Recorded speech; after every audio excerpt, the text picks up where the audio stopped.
So, in the vein of environmental sustainability and climate action, we now turn our heads towards health and well-being. And our second speaker of the day, Sanjeeb Lahiri, who joins us from India. It is actually quite late there, I believe. So I must say a big thank you to Sanjeeb for joining us. You are definitely a committed supporter of the Growth Conference. And actually, some of you may have been lucky enough to hear Sanjeeb during our conference last year as well. So we are absolutely honored, Sanjeeb, to have you join us again today. Sanjeeb is a C-suite HR professional with over 26 years of professional experience at a global level in information and communications technology, trading, distribution, manufacturing, and holding companies, including startups. He's currently the CHRO of GRP Limited and has previously held leadership positions with Tata Communications, Tata International, and Tata Africa. Sanjeeb holds a myriad of postgraduate qualifications and certifications, as you can see, and he's been featured in India's top 100 Great People Managers list 2023 and as most prominent diversity and inclusion leaders 2024 by the World HRD Congress. He has so many other achievements and accolades, and I will let you read it as I speak as well. And we are absolutely and truly fortunate, Sanjeeb, to have you with us today, covering health and well-being and the role of women in building stronger societies. Thank you so much, Sanjeeb. Over to you. Thank you. Thank you, Hina. If you follow the sports of, say, like gymnastics, after somebody has scored a perfect 10, it is really, really scary to get into the, field. So, Lazola, thank you so much for started this conference with a bang. And indeed, I'm privileged, honored, humbled for being able to speak to you once again. So, Noela and everybody else in the Growth Conference, thank you so very much. Now, the topic is, before my topic, the theme of this conference is women as nation builders. And that reminds me of something. 4,000 years ago, in one of the ancient scriptures on governance and ethics and administration in of the Indian subcontinent called as Manusmriti, there was a verse which I'll read with your permission, and it's in Sanskrit. I'll explain to you. It reads that Yatra Naryastu Pujyante Ramante Tatra Devata Yatra Tastu Na Pujyante Sarvasastra Falakriya, which means divinity blossoms where women are honored. Where women are dishonored, all action, no matter how noble it may be, remains unfruitful. I was privileged and fortunate to. Am I audible? Okay. Yes, you are. Yes, you are audible. Could you hear what I said? Because suddenly I got a mute. Could you repeat the quotes? Could you repeat the quotes, please? It's very important. Okay. Yes. Okay. Okay. I'll repeat the quote with your permission. The quote is as follows: Yatra naryastu pujyante ramante tatra devata yatre tastu na pujyante sarvastra falakriya, which means divinity blossoms where women are honored, where women are not respected. All action, no matter how noble they may be, remains unfruitful. Now, mind you, this has been written by our ancestors 4,000 years ago. Right? I had the privilege of learning, getting into a little bit of Ubuntu during my days in Africa.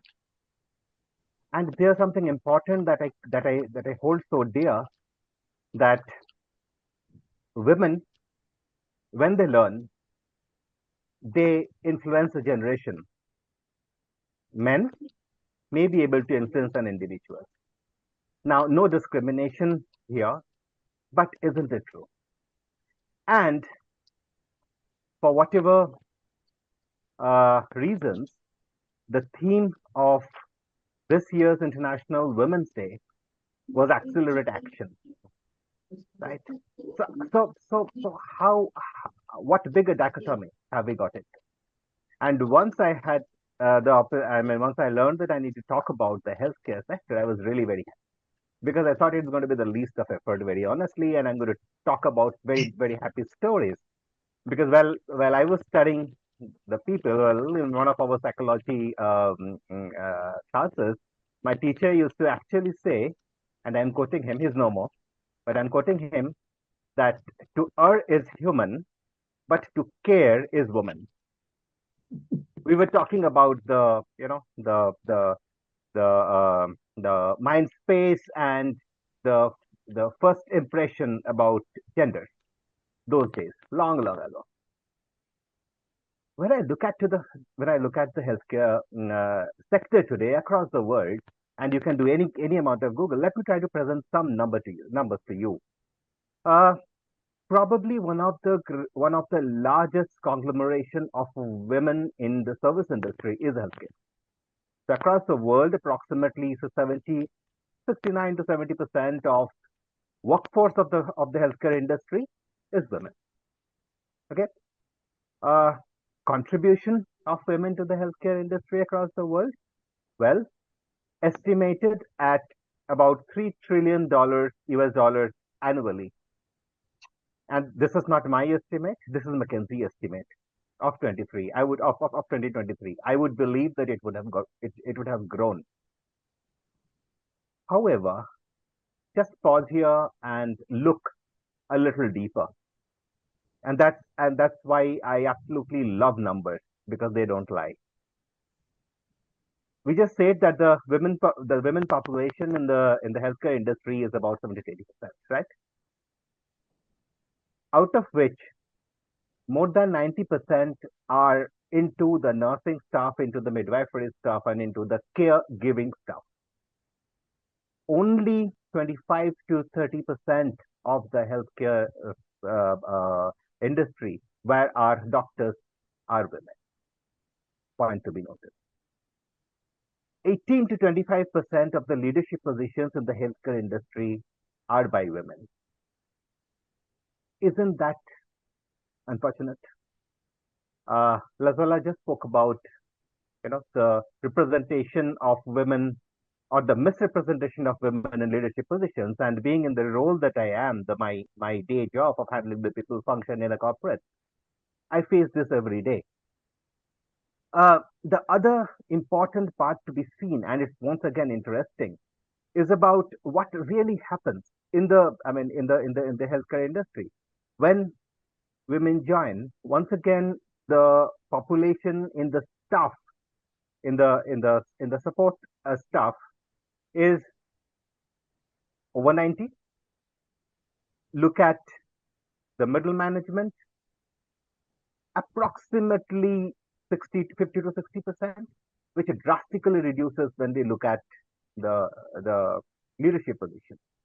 The other quick point over here is also, if I look at, now being a people professional, one of my interests is to see how many people are staying back. More importantly, how many people are leaving the organizations, the classical attrition rate.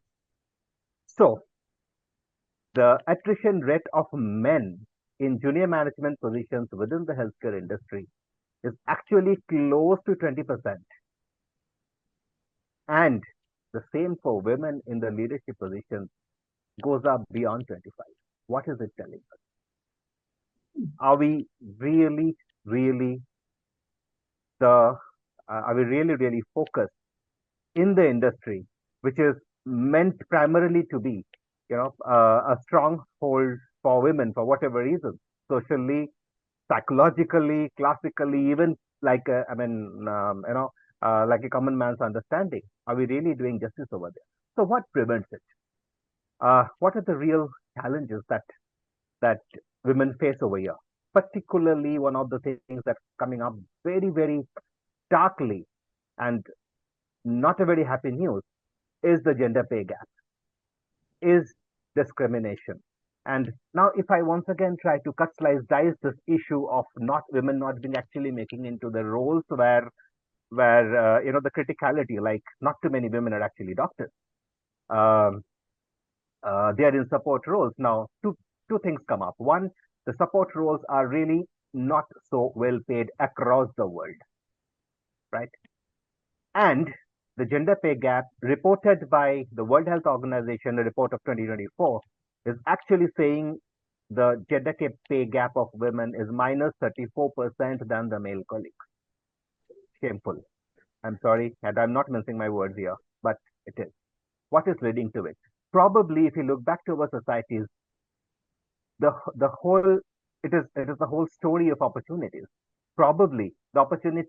I mean, somehow probably our women colleagues, our girls, would have lost out on the opportunity to learn to make a difference in their own lives and their own career. They might have been bound by the social called stigma or norms which are attached towards them. Now, are there not differences? I mean, is while this is the story of the world, there are definitely success stories, but we are talking general, we are talking about women. And therefore, probably the whole theme of accelerate action that came up as a theme this year for the International Women's Day is so very relevant and practical. Uh, Women face the issue of uh, certain specific needs which are towards maternal and child care. There are issues, there are problems, there are situations, there are life situations which are unique to women. Now, when I look at the healthcare industry as such, I would tend to call it a little more hierarchical, a little more structured, if I may. I am not consciously using the word regimental. So what happens is one, a very, very strict work schedule, and that is the need. You and I, when we visit a hospital, we we look forward to be taken care of, right? We look forward for all the attention. But once we change our gears to look at whosoever is giving us that attention and care, what is happening in their own life? Most of them are actually facing the external world, being in the service industry. For them, a patient is equal to a customer, or for them, a customer is actually a patient who is asking for care and personalized care, mind you. There are the other point, therefore, and this is one of the industries where people do have a start time, they may not have an end time. A nurse cannot just say, if say they are in a procedure and the clock has stuck, they just can't leave the procedure and go. And they don't know what procedures they will go through or they have to be part of every day. So therefore, highly regulated in terms of their own personal time. Takes a toll on themselves, their own health, particularly the days when they themselves need care or they themselves need a little bit of flexibility. Um, Probably that is something which is very much needed in this place. The strange thing happens. I am told that women leaders are really not pulling up as many women in leadership positions from within the organization.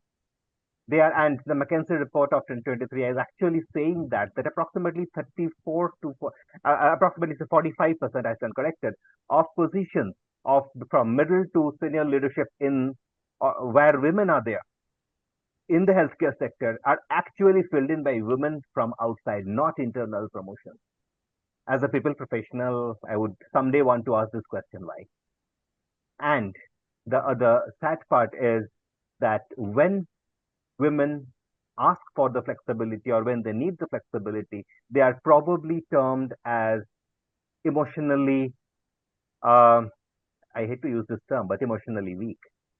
Now, the whole aspect of emotions, mental health for women, like each one of us, is is so very important. And I'm going to make two assumptions over here.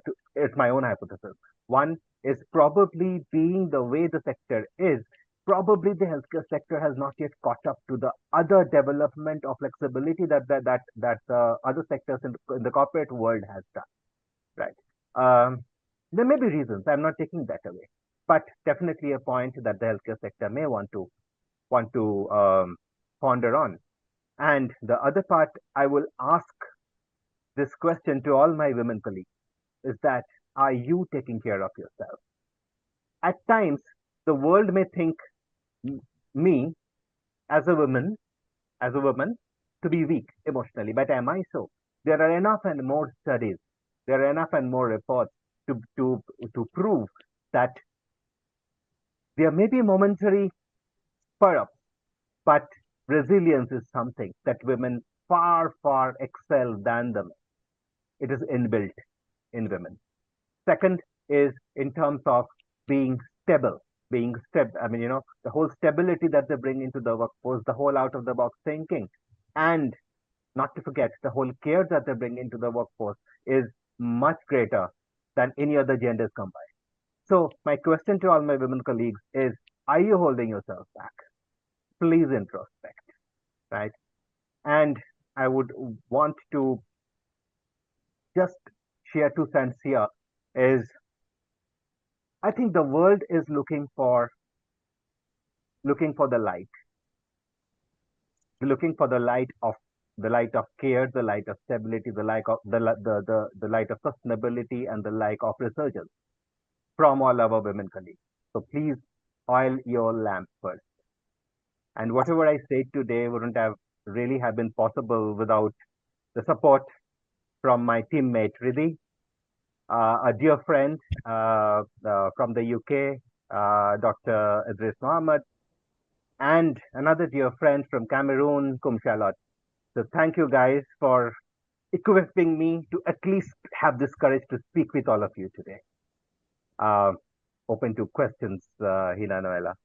I hope it made sense. It did. Thank you, Sanjeeb. That was a very educational session, I must say, Sanjeeb. And actually, some of the stats you quoted are quite mind-boggling. And at times, I suppose I think everything you said was right, and I agreed with it. But it's sometimes, particularly at the end, it made me think: are we in a way our own worst enemies because we are, dare I say, multi-talented across many, how you said, the positives that we bring along, resilience, stability, the caregiving.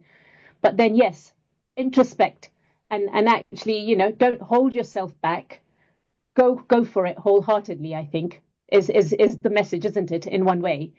But yes, I think you touched on a point, flexibility in terms of the healthcare industry, the flexibility given to women in roles there is possibly not at the same level as you said, in the corporate world. In your view, and I appreciate you've also talked to other friends of yours who are also in the healthcare industry, is there like a conscious movement towards saying, actually, what can we do to help the women in our workforce? What can we do to break this apparent glass ceiling or support them such that actually we don't get this attrition rate? Because presumably they're investing a whole load of money into educating or supporting or training these people. The last thing healthcare providers want to do is then lose them at the end of it, don't they? No, very true, very true. And I think, see, in today's context, if someone is choosing the healthcare industry over other industry and they have been trained for that, in whichever way, right? However, the social norms around us across the world have really changed than what it was, say, a couple of decades ago. So I think as an industry, we must come up to speed with at least some, if not all, of what the other sectors are offering. Otherwise, what we will end up in is probably less talent, and I face that war every day. The war of talent, I mean. Yep. Yep. And the war of stability. And no organization can grow when the staff is not. So, today's generation, and I think, you and I were having a friendly chat just before we got into the conference, is about the demographic dividend that some of the countries in the world have today, including my own India. Yeah. When we are dealing with the millennials and the Gen Zs to take on the positions at whichever roles they are in organizations, their expectations and aspirations are much different than maybe you and I, right? Their realities are different than yours and mine. So therefore, organizations must be able to cater to those. Otherwise, it is really not going to be sustainable for the organizations, at least in terms of talent. So I think that's a lot of soul searching, more than that, a lot of discussions need to happen. Once again, a privilege to be talking about this on the growth conference. Let the conversations happen. Changes can happen only when these conversations come up to table. Absolutely. And I think actually you've touched on a very key point. When you talk about the Gen Z, that's a whole different mindset. And we cannot ignore their sort of approach to life, their needs, their wants, and what their priorities are may very well defer to the prior generations. And yes, not only the healthcare industry, I'd go as far as to say, but all industries need to adapt to be sustainable, to be profitable, and to be there providing the services that they provide. Sure. We've talked primarily about the healthcare industry and women within it. Taking a step back, in your view, how does women's health impact national economic productivity? Oh well, my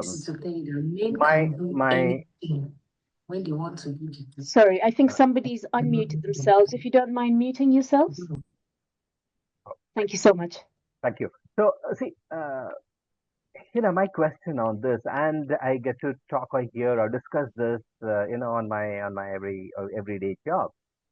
If I am unwell, physically, mentally, emotionally, whatever, am I really contributing that day the way I could have? No. Yeah. If I am not, am I really therefore contributing to my ability to the national economy or to the world economy? I cannot. A very simple answer, and it's an absolute layman. We can't go wrong on this. We need to be mindful of the situations that probably women are going through in this industry. The other point, which once again the McKinsey report that I was referring to so many times is actually quoting, is there is probably a shortfall across the world of about 15 million, 15 million healthcare service professionals, including doctors, including nurses, including midwives, and across the levels. Is this not causing an extra load on the people who are currently today on the job? Exactly. Yes. Yeah. Right. So how do they cope up with this load? End of the day, there have been stories, and there have been, I'm sure, newspaper headlines that doctors and healthcare service professionals actually crashing at their workplace, because of stress, because of their own ill health. Yeah. Yeah. So the caregivers also deserve some care, and that's what I'm trying to bring on the table. Yeah, absolutely. It resonates so much. I mean, here in the UK, we do know that healthcare provision is under strain. Again, resource talent, as you said, is hard to come by, and the last thing you want is the opposite end of attrition being higher. True. And yes, I mean, COVID showed us how much pressure they are under, and hats off to everybody in the healthcare industry. It's a calling, I must say. Having all of us, I'm sure, at some point have experienced being in a hospital. Being in a hospital is not nice, but actually, from personal experience, I would not have gotten out of it had it not been for the healthcare providers. We need them on their A game, and that means they need to be mentally well as well, and physically and emotionally well to be able to do that. Looking slightly differently then, again, for one more question, if that's okay, Sanjeeb. In what sort of policies, somebody's asked, what sort of policies can help improve maternal healthcare in undeserved areas? Or underserved areas, sorry. Yeah. So I personally think, the issues of women need to be looked into. So very simply, can if in a society women are really not getting the privilege of say time off to take care of their newborns or children, can that be made available? Because I'm saying because whatever little bit of exposure I had to work in certain countries across the world and a lot into Africa. So Mama Africa is really, really very, very close to heart. But the has that thought reached there that if say women need a little time off, can we not give? It is difficult in the healthcare sector. I'm not saying that it is easy, but it's difficult. Those special days when women may need some little time for themselves, can that not be allowed? Right? Can there be I mean, so a lot of corporates, they have taken on the policies like a timeshare, yeah, uh, uh, leave banks. Uh, I'm bringing in the whole aspect of financial aid as well, because I'm aware that a lot of parts across the world, the primary earner of the family may be a woman who is working in the healthcare sector. Adds the stress, as adds the financial stress and also the mental stress manifold.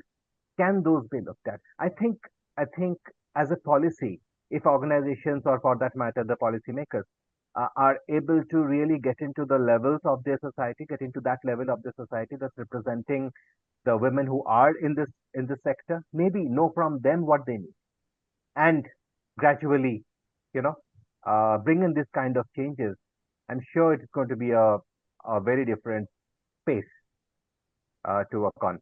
I don't have a really tailor-made answer, but just No, I mean, I just think what just came I top think you of my covered head. that. Yeah, Yeah, no, I think you covered that quite well. So the message just resonates, and it is that we just need to do more to support the women in the industry yeah, and and the benefit.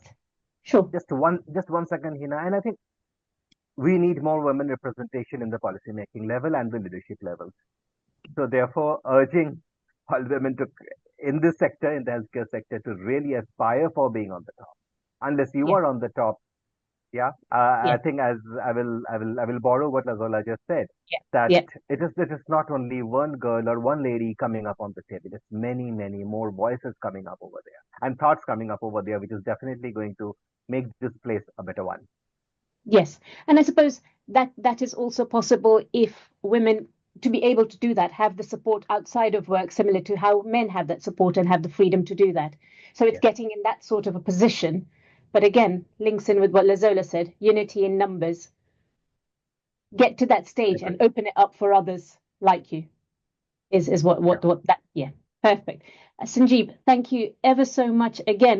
Yet again, you have topped what we had previously and topped what you did previously as well. So a I would like very, to ask a question. of course, Noella, please.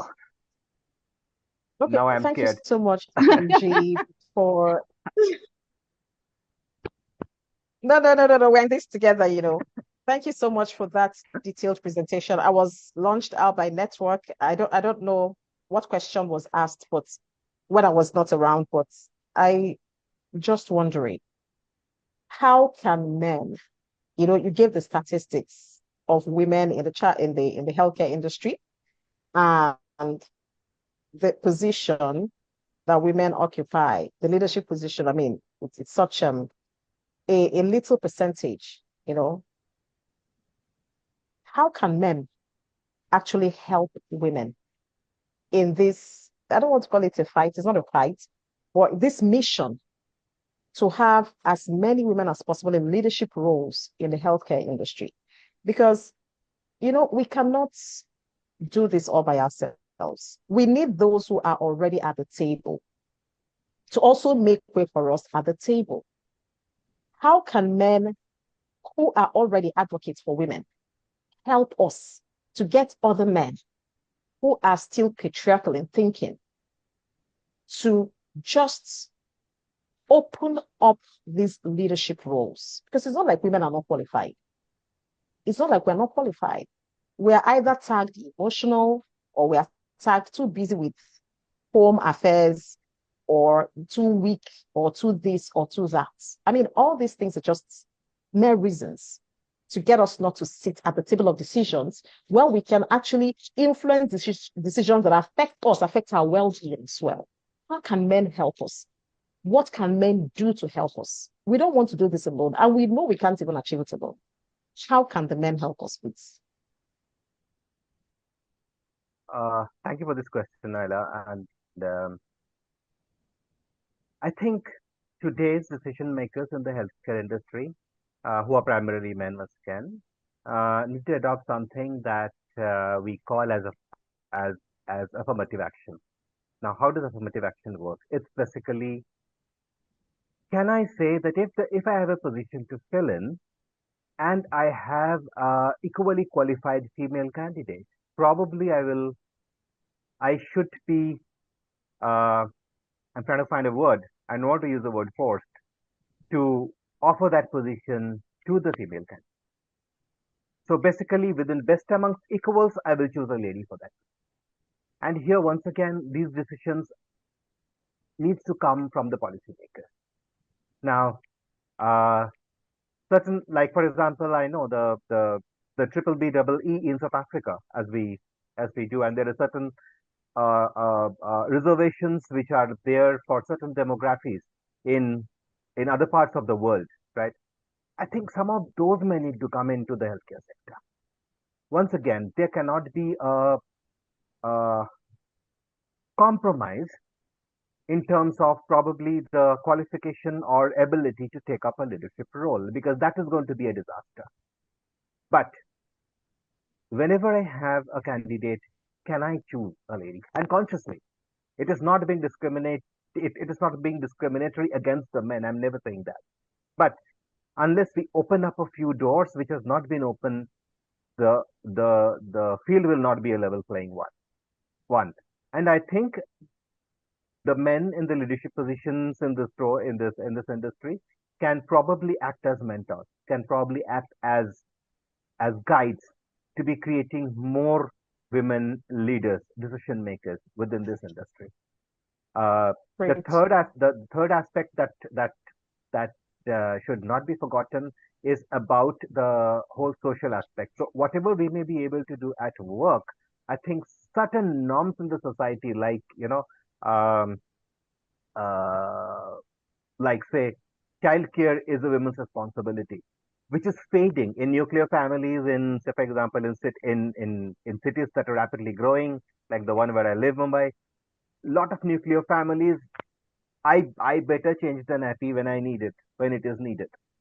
I mean, it's like that. However, in a lot of parts of the world, this job differentiation still exists. I think somehow, Absolutely. I think we are in 2025. Let some of this change, and most importantly, that let some of this change in the mind. In the mind. I agree. Very true. I agree. Very, very true. The change has to happen in the mind. Thank you so much, Sanjeeb. Thank you. Thank you. Thank you, Sanjeeb. That's been an amazing session and so insightful, Sanjeeb. Thank you yet once again. I'd like everybody just to give a very warm thank you to Sanjeeb. I can see all the love on the chat coming through, Sanjeeb. So thank you so much. Sanjeeb, just before you go, if I can ask if you can drop your LinkedIn handle as well into the chat box and any other sort of social media handles as well, in case anybody wants to reach out to you, that would be super. Thank you so much. With pleasure. Thanks. Thank you.